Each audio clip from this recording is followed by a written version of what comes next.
እንኳን አደረሳችሁ፣ እንኳን አደረሰን።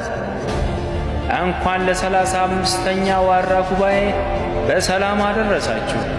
ዋራ ማለት ቅዱሳን በአንድነት ተሰብስቦ አንዱን አምላክ የሚያመልኩበት ጉባኤ ነው።